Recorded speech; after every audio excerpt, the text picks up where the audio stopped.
नमस्कार जय Jagannath good morning आपण देखुचंती शशांक न्यूज नेटवर्क। चलंतु जानिबा आज दिन टॉप अपडेट।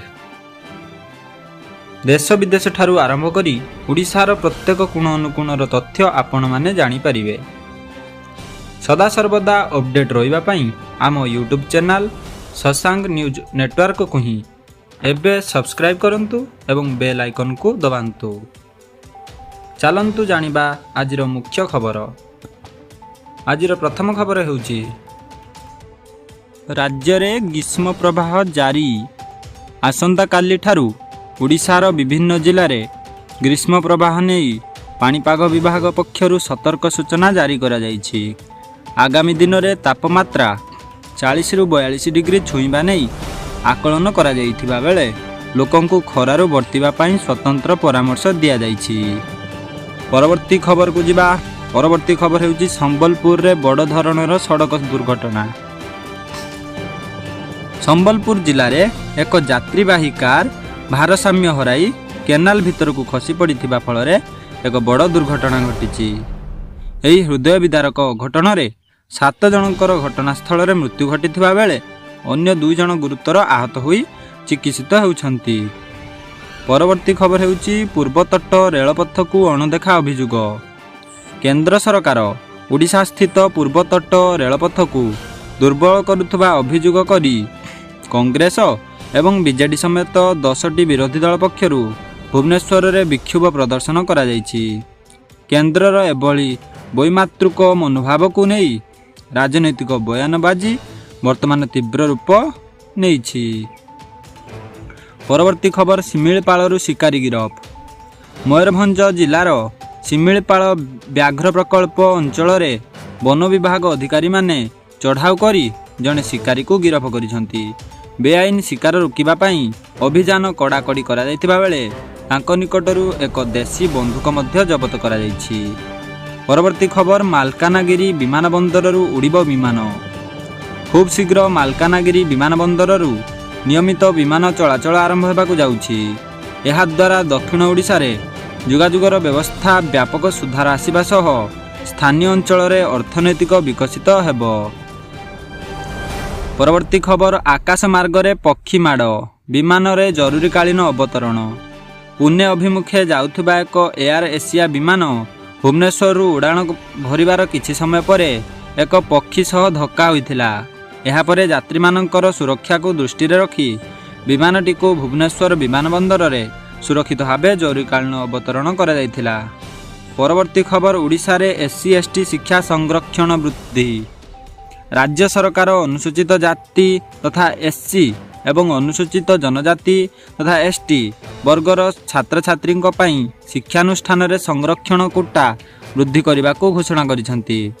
एही पदक्षेप द्वारा उच्च शिक्षा क्षेत्र में सेमानकु अधिक सुजोग और सशक्तिकरण मिल पारिबो। परवर्ती खबर स्कूल ले सकाळुआ क्लास निर्देश। राज्य में दिनकु दिन बढ़ुथबा भयंकर ग्रीष्म प्रवाह को दृष्टि रे रखी ओडिशा सरकार समस्त स्कूल सकाळुआ क्लास करने कड़ा निर्देश देइछंती।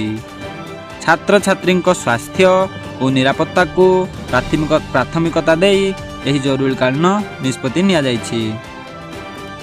परवर्ती खबर भद्रक रे सेक्स राकेट ठाब एवं 4 गिरफ। भद्रक सहरर एक होटेल ले दीर्घ दिन धरी बेआईन भाव में चलीथिबा देहजीवी कारबार उपरे पुलिस हठात चढ़ाऊ करिछि। एही घटना रे संपृक्त थिबा मुख्य अभियुक्त समेत 4 जन को गिरफ करा जाई अधिक तदंत जारी रहिछि। परवर्ती खबर नियुक्ति पाई दक्षता विकास उपरे मुख्यमंत्री को गुरुत्व। मुख्यमंत्री मोहन चरण माझी प्रकाश करिसंती जे ओडिशा रे शिल्पायन एवं नियुक्ति सृष्टि पाई दक्षता विकास हेउची मूल चाबिकाठी। राज्य रे एक शिल्प अनुकूल परिवेश सृष्टि करिबा पाई सरकार संपूर्ण रूपे प्रतिबद्ध बोली से दृढ़ उक्ति प्रकाश करिसंती। एबे जानिबा जातीय खबर। परवर्ती खबर हेउची भारतर 95% अंचल रे प्रबल ग्रीष्म संभावना। आसंता सप्ताहरु समग्र देश में प्रकृत ग्रीष्म ऋतुर प्रभाव स्पष्ट भावे देखा मिलिबो। पाणीपाग विभाग आकलन अनुजाई देशर 95% अंचल रे आकाश निर्मल रहिबा सह ଦିନର ତାପମାତ୍ରା ଲଗାତାର ଭାବେ ବୃଦ୍ଧି ପାଇବ। ପରବର୍ତ୍ତୀ ଖବର ଇଡି ସ୍କାନରରେ ପଞ୍ଜାବ ମନ୍ତ୍ରୀ। ବେଆଇନ ଅର୍ଥ କାରବାର ଅଭିଯୋଗରେ ପଞ୍ଜାବର କ୍ୟାବିନେଟ୍ ମନ୍ତ୍ରୀ ସଞ୍ଜୀବ ଆରୋରାଙ୍କ ବାସଭବନ ଓ ଅଫିସ ଉପରେ ପ୍ରବର୍ତ୍ତନ ନିର୍ଦ୍ଦେଶାଳୟ ପକ୍ଷରୁ ବଡ଼ ଧରଣର ଚଢ଼ାଉ କରାଯାଇଛି। ଏହାକୁ ନେଇ ଆମ୍ ଆଦମୀ ପାର୍ଟି ଓ କେନ୍ଦ୍ର ସରକାରଙ୍କ ମଧ୍ୟରେ ରାଜନୈତିକ ତିକ୍ତତା ଆହୁରି ତୀବ୍ର ହୋଇଛି। ପରବର୍ତ୍ତୀ ଖବର ଦିଲ୍ଲୀରେ 40 ଡିଗ୍ରୀ ଛୁଇଁବ ପାରଦ। କେନ୍ଦ୍ରୀୟ ଏବଂ ଦକ୍ଷିଣ ଭାରତର ତାପମାତ୍ରା 45 ଡିଗ୍ରୀ ସେଲସିୟସ୍ ପର୍ଯ୍ୟନ୍ତ ପହଞ୍ଚିବା ନେଇ ପାଣିପାଗ ବିଭାଗ ସତର୍କ କରାଇଛି। ଅନ୍ୟପକ୍ଷରେ ରାଜଧାନୀ ଦିଲ୍ଲୀରେ ଚଳିତ ବର୍ଷ ପ୍ରଥମ ଥର ପାଇଁ ପାରଦ 40 ଡିଗ୍ରୀ ଛୁଇଁବାକୁ ଯାଉଥିବାରୁ ଜନଜୀବନ ଅସ୍ତବ୍ୟସ୍ତ ହେବା ଆଶଙ୍କା କରାଯାଉଛି। ପରବର୍ତ୍ତୀ ଖବର ତିହାର ଜେଲକୁ ପୂର୍ବତନ ମୁଖ୍ୟମନ୍ତ୍ରୀଙ୍କ ମୋବାଇଲ ଜବତ। ଦିଲ୍ଲୀର ସୁରକ୍ଷିତ ତିହାର ଜେଲରେ ଥିବା ହରିୟାଣାର ପୂର୍ବତନ ମୁଖ୍ୟମନ୍ତ୍ରୀ ଓମ୍ ପ୍ରକାଶ ଚୌତାଲାଙ୍କ ସେଲରେ ଦିଲ୍ଲୀ ପୁଲିସ ଅଚାନକ ଚଢ଼ାଉ କରିଥିଲା। ଏହି ଯାଞ୍ଚ ବେଳେ ଜେଲରେ କଡ଼ା ସୁରକ୍ଷା ବ୍ୟବସ୍ଥାକୁ ଫାଙ୍କି ତାଙ୍କ ପାଖରୁ ଏକ ମୋବାଇଲ ଫୋନ୍, ଚାର୍ଜର ଏବଂ ତମ୍ବାକୁ ଜବତ କରାଯାଇଛି। ଏହା ଥିଲା ଆଜିର ଟପ୍ ଅପଡେଟ୍ ନ୍ୟୁଜ୍। ଚ୍ୟାନେଲକୁ ଲାଇକ୍, ସେୟାର ଏବଂ ସବସ୍କ୍ରାଇବ୍ କରିବାକୁ ଭୁଲିବେ ନାହିଁ। ରହିଲି, ଜୟ ଜଗନ୍ନାଥ।